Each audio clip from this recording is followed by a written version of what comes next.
Good morning to all.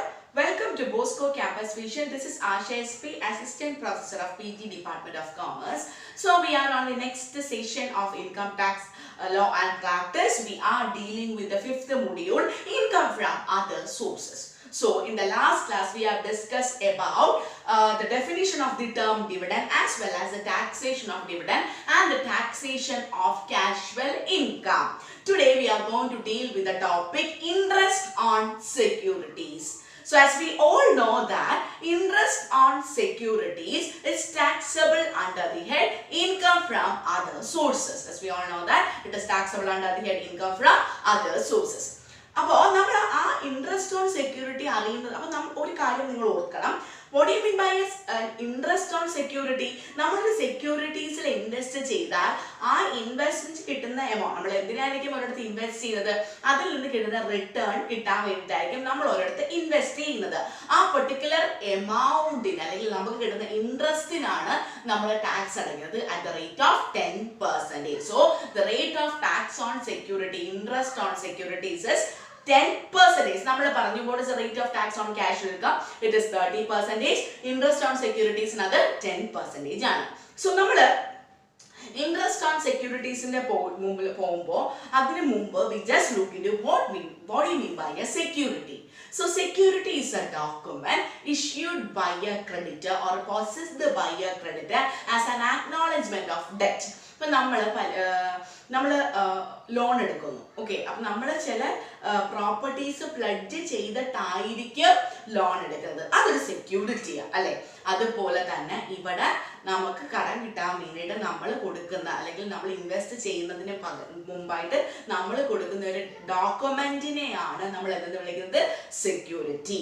So security can be classified into mainly classified into two: government securities and non-government securities. As we all know that, what do you mean by a government security? Government securities are those securities which are issued by central government or state government organizations.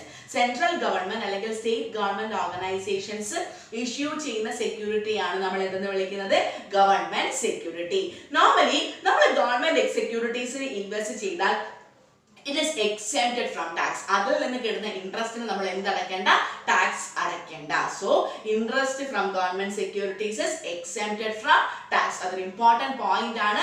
നമ്മൾ ആ particular എമൗണ്ടിന് tax അടയ്ക്കേണ്ട at the rate of 10%. അപ്പൊ usually എല്ലാവരും എവിടെ ആയിരിക്കും invest ചെയ്യുന്നത്, on government security. So government securities are issued by central government or state government and no taxes deductible on such securities. That is, interest on such securities is exempted from tax. Second one is non-government securities. Non-government securities are securities usually issued by non-government institutions or private companies. Okay, companies issue ചെയ്യുന്ന സെക്യൂരിറ്റീസിനെയാണ് നമ്മൾ എന്തെന്ന് വിളിക്കുന്നത്, non-government securities. It is again classified into two: tax-free commercial securities and less tax commercial securities. It is classified into two: tax-free commercial securities and less tax commercial securities. And tax-free commercial securities are issued by companies. But as the term indicates, it is not tax-free. In fact, these securities are not tax-free, but these securities are tax-free from the point of view of investors. ഇപ്പൊ investors company എനിക്കാണ് interest കിട്ടുന്നത്, എന്റെ view പോയിന്റിൽ അതെന്താണ്, tax free ആണ്. Why it is known as tax free? Investors does not pay tax on such securities. The company have to pay tax on behalf of the investor. അപ്പൊ investors ആ particular എമൗണ്ടിന് tax അടയ്ക്കേണ്ട, പകരം ആ എമൗണ്ടിന് ആരായിരിക്കും tax അടയ്ക്കുന്നത്, company ആയിരിക്കും tax അടയ്ക്കുന്നത്.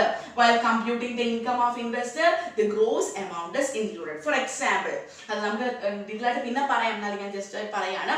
10,000 രൂപീസിന്റെ security 10% ആണ് എന്റെ ഇൻട്രസ്റ്റ്. അപ്പൊ എനിക്ക് നോർമലി 10,000 രൂപീസ് അതിന്റെ സെക്യൂരിറ്റി ഇൻട്രസ്റ്റ് ആണ് എനിക്ക് കിട്ടാനുള്ളത്. അതിൽ 10% ഞാൻ ടാക്സ് അടയ്ക്കണം. ഓക്കെ, അപ്പൊ ഞാനല്ല ടാക്സ് അടയ്ക്കേണ്ടത്, കമ്പനിയാണ് ടാക്സ് അടയ്ക്കേണ്ടത്. സോ എനിക്ക് എത്ര രൂപ കിട്ടും, കമ്പനി ടാക്സ് അടച്ച് 10% കുറച്ച് 9,000 രൂപീസ് എനിക്ക് കിട്ടും. ബട്ട് എന്റെ ഇൻകം ഫ്രം അതർ സോഴ്സിൽ ഞാൻ അതിന്റെ ടോട്ടൽ ഇൻകം കാണിക്കാം. അപ്പോൾ ആ 10,000 രൂപീസും shall be included in the total income of that അല്ലെങ്കിൽ എൻ്റെ ടോട്ടൽ ഇൻകം കാണിക്കാം, അല്ലെങ്കിൽ ഇൻകം ഫ്രം അതർ സോഴ്സിൽ ആ 10,000 റുപ്പീസിനും നമ്മൾ കാണിക്കണം. നമ്മൾ ക്യാഷ്വൽ ഇൻകം അല്ലെങ്കിൽ വിന്നിങ്സ് ഫ്രം ലോട്ടറിയുടെ കേസ് പറഞ്ഞില്ലേ, 1 lakh റുപ്പീസ് ലോട്ടറി അടിച്ചു 70,000 നമ്മളെ കയ്യിൽ കിട്ടുന്നുണ്ടെങ്കിൽ നമ്മൾ ആ 1 lakh റുപ്പീസും എവിടെ കാണിക്കണം, ഇൻകം ഫ്രം അതർ സോഴ്സിൽ കാണിക്കണം. ഞാൻ നെക്സ്റ്റ് ക്ലാസ്സിൽ ഇത് കുറച്ചും കൂടെ എക്സ്പ്ലെയിൻ ചെയ്യാം ഒരു എക്സാമ്പിൾ ഇട്ട്. അപ്പോൾ ജസ്റ്റ് നോക്കിക്കോളൂ. what do you mean by tax free commercial securities? It is tax free in the viewpoint of investors because the company have to pay tax on behalf of investors. Okay, so the next one is less tax commercial securities. All securities other than tax free commercial securities comes under the purview of less tax commercial securities.